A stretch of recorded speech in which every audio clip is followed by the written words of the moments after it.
Hey everyone, it is George Couros with an episode of the Innovators Mindset Podcast, and I'm doing this from my phone. Yeah, you're going to hear some sounds from the house, from nature sounds, but I wanted to try it. I wanted to see if I could do a podcast, just from my phone, something I have on. I'm working outside. I'm trying to get us outside as much as possible. It's really good for my mental health. And so thanks for being here. Thanks for taking time. I'm going to edit this and we'll see how it goes.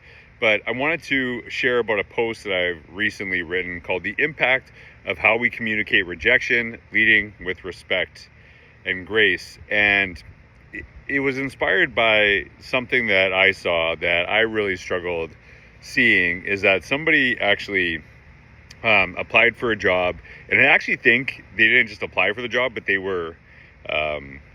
someone reached out to them to apply for the job, and they went through the process, went through the whole thing, and then eventually they found out that they didn't get it, but they didn't find out from the person who interviewed them. They found out via social media, and they were destroyed. They were very upset about that process because it wasn't just only losing a job, which is also, something we struggle with, but it was kind of the embarrassment of finding out when everyone else does and, not honoring that person.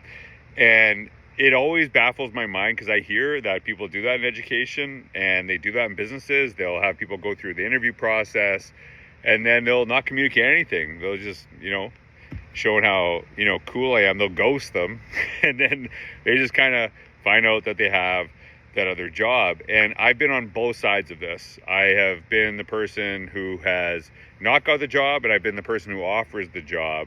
And it really sucks when you find out from, other than that person. Like I said, you're dealing with the rejection already, that feeling of rejection, but also just kind of not having the dignity to communicate. And if you are in a position where you are interviewing for positions and you don't have the bravery to communicate with someone that they didn't get the job, you probably shouldn't be in that position. That you're not really ready for that. And it really sucks. It really hurts. And I've had that. So I never wanted to put anyone through that. So I want to share something that I've done and how it led to something better. I used to hire, staff and teachers for my school as, an administrator. And basically we go through interviews. Now we would have tons of people apply for the job, but we'd only interview a few, maybe 3 or 4, maybe sometimes 5. And going through that process, what we used to do is we'd invite them in, have them do an interview, and it was so appreciative that they have that time, that they first of all want to work for us, and that they take time to actually take that interview. And I think this is a time when I was doing this that we have so many people applying for these jobs. Jobs are rare. This is not that time anymore. And so basically how you communicate with people who don't get the job, they go talk about your organization, they talk about you, they talk about how you do business. This is not a good time to have a bad reputation as an employer. So even though we had an abundance of applicants that we would never run out, we still thought about hey, we want people, even when they don't get jobs, to advocate for us. And that is something that's really important. So you go through the interview process, you go through this, and then eventually what we would do is we would actually offer the job to someone. So we would decide who's the best candidate. We do this as a team. And when they offer the job, they accept it. The one thing I would say to them, please don't communicate this with anyone other than, your obviously your close family, people in your life.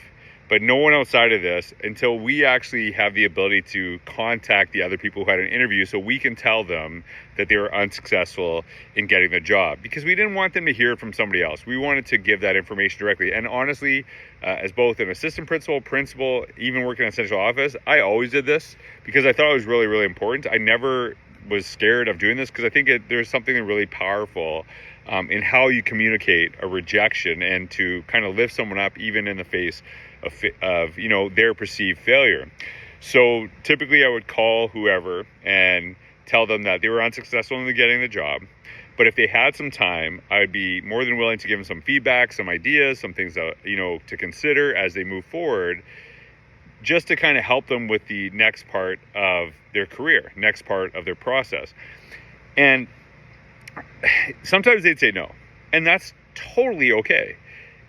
And I will tell you, I have been on the receiving end of that. And sometimes when I just hear no, I don't want to hear from you. I don't want to hear I did a bad job. I don't want to hear I did a good job. I don't want to hear any of it. I just don't want to have the conversation. So we would always honor that. If someone didn't want the feedback, then do it. And we wouldn't look down on them for not doing that, because it's just like, I don't know how, like, people deal with rejection in different ways. And I know it's not necessarily rejection, but it kind of is. So we would go through that process, and then I'd offer them. And the majority of people actually said, yeah, I would love for some feedback, some thoughts. And I would spend time giving them notes, giving them ideas, things that, didn't necessarily go well in the interview that they can improve on, and here's how, and give them really important strategies. And my belief was that they're not going to be working at my school. And it's not because they weren't good, it's because we only have one job. But they're going to be working somewhere. And if they're working somewhere, I want them to do a great job, because they're going to be working with kids. So if I can say, we always say we're all about kids, but is it just the kids in our school or every school, no matter where they go? So we would have that conversation with them so that we could kind of communicate, set them up for success. And I would spend, I had spent everywhere between 15 minutes to an hour talking to people that did not get the job. And more often than not, they would be so grateful that I was willing to spend the time and mentor them in pursuit of their career, because I know how hard it is to get a job. And if I could in any way help them, that would be beneficial. So instead of just ghosting them, not only would I not only communicate they didn't get the job, I would try to support them on the next part of their endeavor. And there was one teacher in particular I remember, and she was awesome. She was great, but someone felt like was a better fit for our school. And so I contacted her, and she was so eager to hear my feedback, even after the rejection. And I helped her, and she was so thankful, grateful. And about 2-3 weeks later, she contacted me, and she said, I want to let you know that your feedback helped me with an interview I just had, and I got the job. And I don't think I would have got it if it wasn't for the advice you had given to me. So she actually thanked me for what I did when not giving her a job, which makes your organization look better, makes you look better as a leader. And you never know, the person you don't hire might end up being your boss one day. And it's something I think about quite a bit. And even though she worked for another school, I know she had a really successful career. And I know this because about a decade later, she asked me to keynote her district's opening day. The person she never worked for, who actually didn't give her a job, she appreciated so much to help her that she actually gave me an opportunity later. And I didn't do that for that reason. I did because I genuinely wanted to help people. And I think that I've never, ever regretted helping someone to, do better in their career. Sometimes, I guess maybe I shouldn't say never, but rarely. Maybe that's a better way to say it, because typically they go on to do great things. And if they're thankful, it's great. If they're not, if they're doing great things, that's the hope. And I wrote this in the post: do your best to honor those when things don't go their way, because you just don't know when something's going to go wrong, when things don't work out. But can you help them in the next career path? And I think it's something that I appreciate. The rejection of not getting a job is already tough. The rejection of not getting an opportunity is not already tough. So can you communicate with dignity and help the person who didn't get the opportunity to actually feel appreciated and supported to continue on? Or are we just saying, well, not our problem? Because that's not really helpful to anyone long term. And I think not only does it help that person, but it actually brings something really positive to your organization. Think about the willingness to take that time. Even if they never worked for a school, they probably would talk nicely about our school because they knew we were there to support them. So I just wanted you to think about that. I wanted to try a podcast outside, see how it does. I would love to hear your thoughts. Thanks for being here. I hope you got something out of this. I hope you have a wonderful day. Take care.